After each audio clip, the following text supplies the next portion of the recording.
Namkelekile Avalanche of Grace. Gama lam nje uthenjiwe emolweni. Namhlanje sizobulela kuYesu Kristu Inkosi yethu.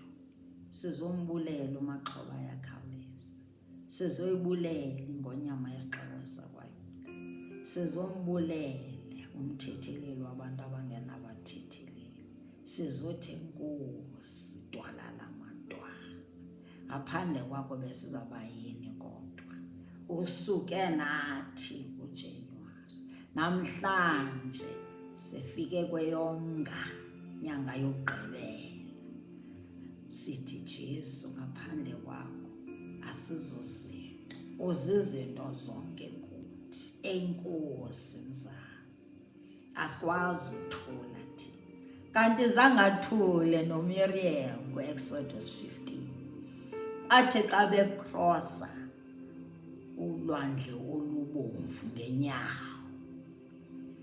Lwasala utshaba elwandle uFaro. Asala.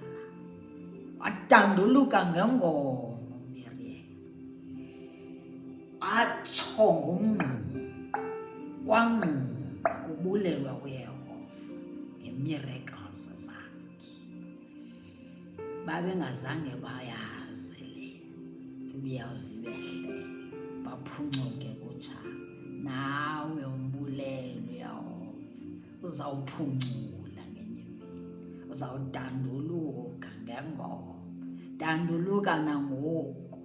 Usekwezo ngxaki. Danduluka umbulele kakhulu. Ngoba incwadi ye-1 Thessalonians verse 16 ithi hlalani nivuya, thandazani ningayeki, ezintweni zonke bulelani, ezintweni zonke, nakwiphi nimeko ukuyo bulela somanini nanini.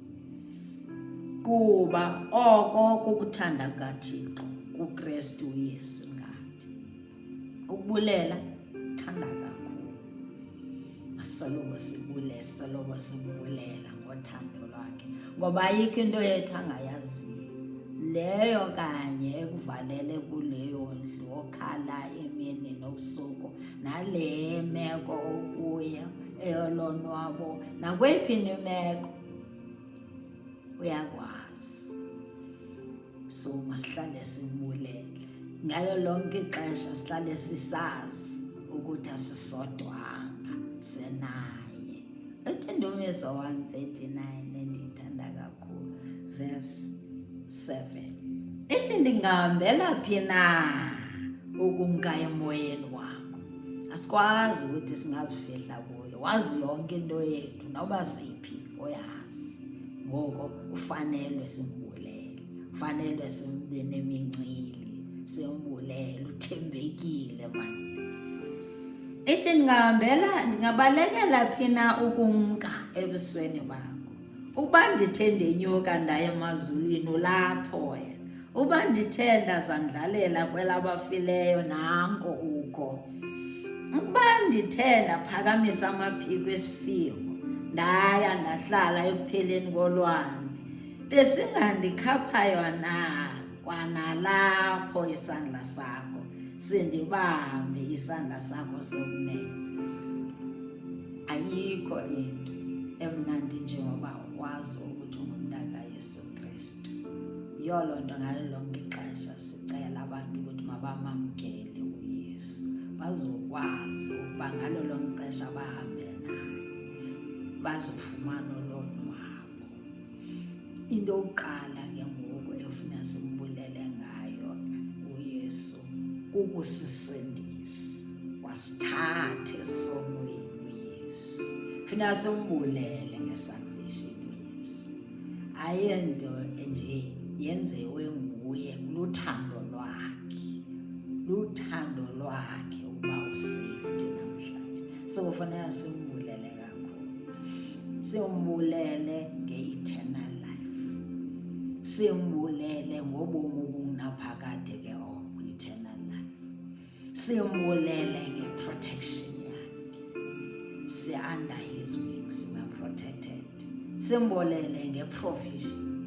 Ngoba ulale usonqena upheka kodwa kwawuvuka ukunika amandla athi uvuka upheke. Xa uphelelwe lulonwabo nguye okunika ulonwabo, ngoba ufanele wazi into, uyayazi into uma uyenze xa uphelelwe lulonwabo, uyayazi into yoba fanele umphrise kakhulu, ungqungqe. Ufane noMiriam bangqungqe, ungqungqe, dancing, praising, singing songs. Ungasoloko unengxaki zoba unewari, unganesi wari kule nyanga.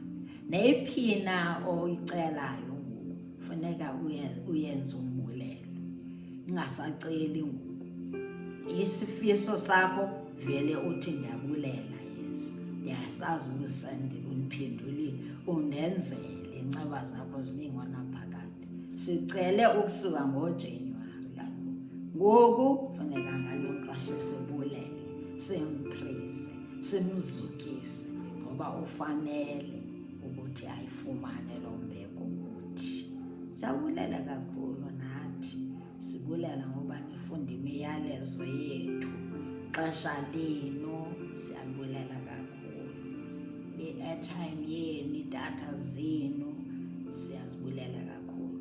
Makwande apho nithathe khona. Thixo anisikelele, anike iholide emnandi nama-families wenu. Families ke are from God. God loves families.